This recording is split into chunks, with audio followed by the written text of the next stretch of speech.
ये युद्ध अनिवार्य है। तो फिर तुम व्याकुल क्यों हो पार्थ?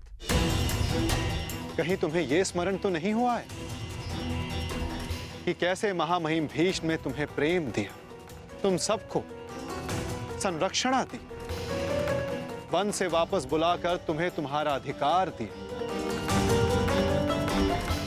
कि कैसे आचार्य द्रोण ने तुम्हें सर्वश्रेष्ठ धनुधर बनाने के लिए एकलव्य को, कर्ण को धनुधर की विद्या से वंचित रखा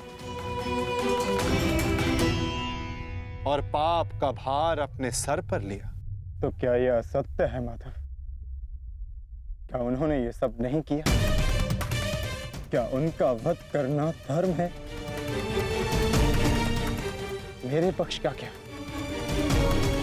वहां के निर्दोष भी इस युद्ध में मारे जाएंगे। ये नाश क्यों?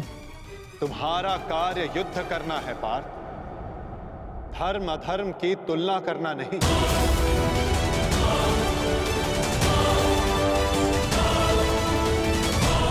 और केवल विपक्ष ही नहीं, तुम्हारा स्वयं का पक्ष भी तुम्हें दुर्बल बना रहा है। वहां भी सर्वत्र धर्म नहीं है पार्थ।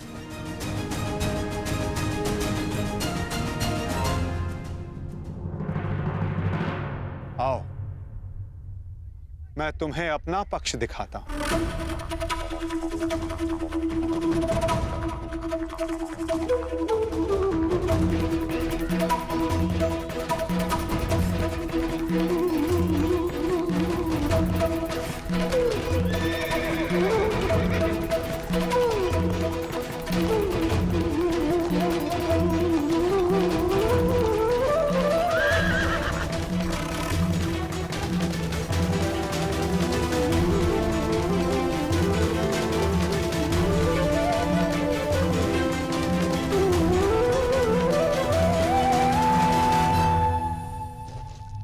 देखो अपने भ्राता युधिष्ठिर को,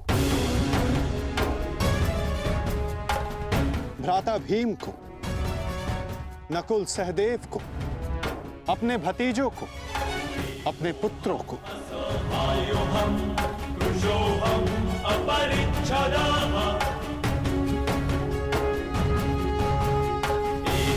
तुम्हें क्लेश है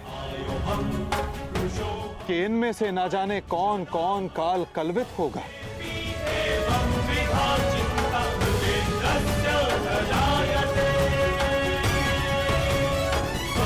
इनकी मृत्यु की संभावना तुम्हारे मन को दुर्बल बना रही है पार्थ।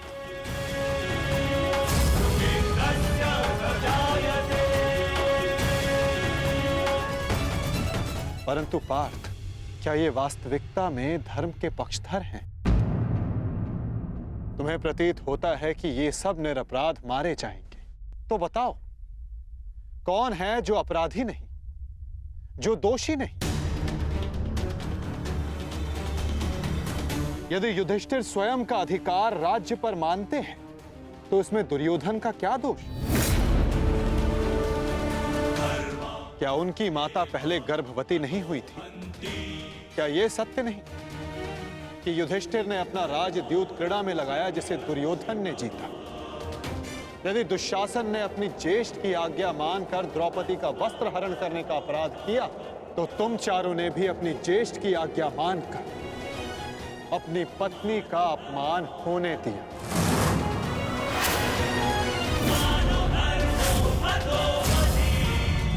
जिस कर्ण ने अपने कौशल से अपनी श्रेष्ठता सिद्ध की, उसे बार बार सूत पुत्र कहकर पुकारना क्या भीम का अपराध नहीं था?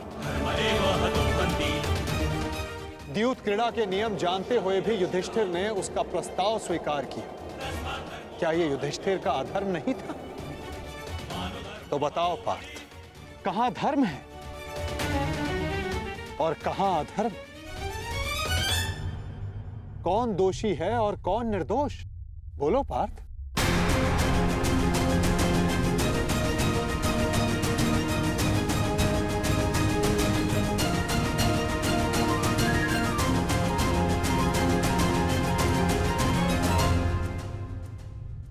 आपने उचित कहा माधव। दोनों ही पक्षों में धर्म भी दिखता है और अधर्म भी। परंतु मैं क्या करूं? अपना कर्तव्य जानो पार्थ। चूंकि तुम अभी तक धर्म का स्वरूप नहीं जान पाए हो। उचित कहा आपने। मेरा अंग अंग कांप रहा है, मत मंद हो गई है, कांटे हाथ से बार बार सरक रहा है। मैं इस महाविनाश का पूर्व अनुमान करके चिंतित हो गया। कोई अपमान इतना बड़ा नहीं, कोई प्रतिशोध इतना प्रबल नहीं कि सहस्त्रों के लाखों के प्राणों की आहुति देकर पूरा किया जाए। मैं इतने बड़े विध्वंस को, महाविनाश को स्वीकार नहीं कर पा रहा हूं माधव। विनाश से ही विकास का प्रारंभ होता है पार्थ।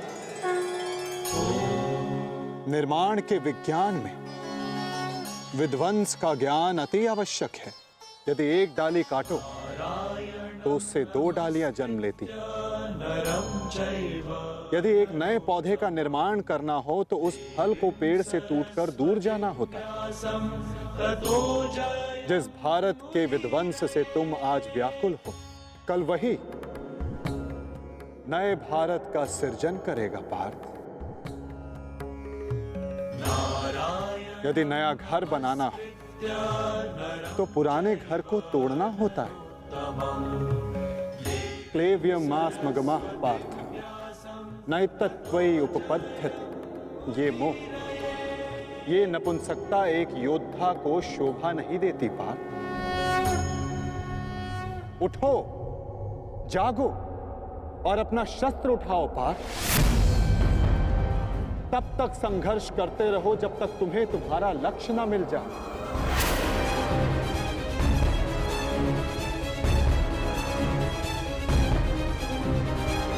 शस्त्र उठाओ? कैसे कैसे शस्त्र उठाऊं माधव?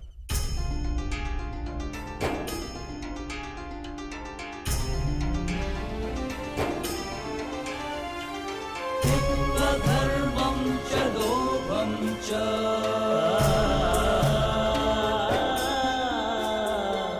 मोहं चोऽध्यमस्थितः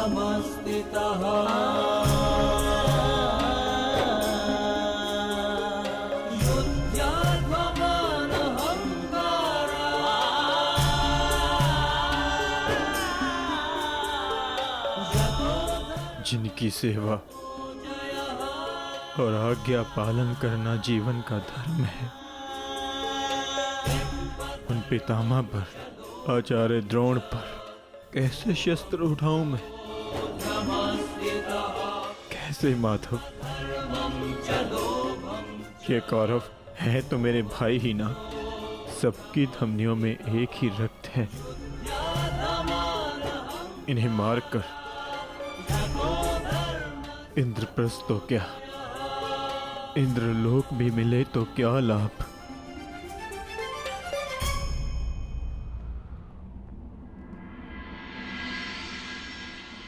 मनुष्य पौरुष करता है ताकि उसका भविष्य बन सके, क्या कर्म करता है ताकि उसकी संतान सुखी रह सके।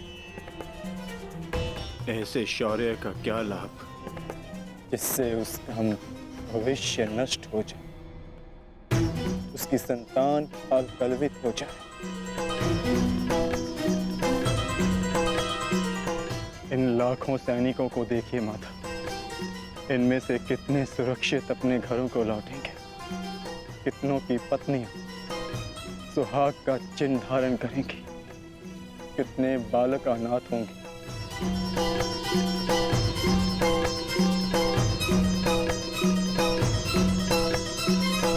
कौन बचेगा उन्हें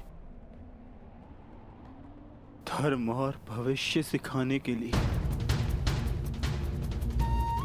मैं देख रहा हूं माता, इस धर्म युद्ध के पश्चात अधर्म और भी बढ़ेगा। कुरुकुल का ही नहीं, पूरे भारत का विनाश होगा। आज के नियम टूटेंगे, क्या भविष्य को यही आशा है हमसे? तर्क बुद्धिमतपूर्ण है पार्थ, परंतु अर्थ मूर्खतापूर्ण। क्या नष्ट हो जाएगा? कैसा दुख होगा पार्थ? यदि वृक्ष के कुछ पत्ते झड़ जाएं, तो वो दुख का कारण नहीं होते पार्थ। पत्तों के जन्म का तात्पर्य वृक्ष को जीवन देना होता है, स्वयं का जीवन जीना नहीं। ठीक उसी प्रकार मनुष्य का जीवन और मरण, उसका केवल एक ही लक्ष्य होता है पार्थ, समाज में सुख, समाज में धर्म स्थापना। और आज ये समाज तुमसे यही युद्ध मांग रहा है, युद्ध मांग रहा है।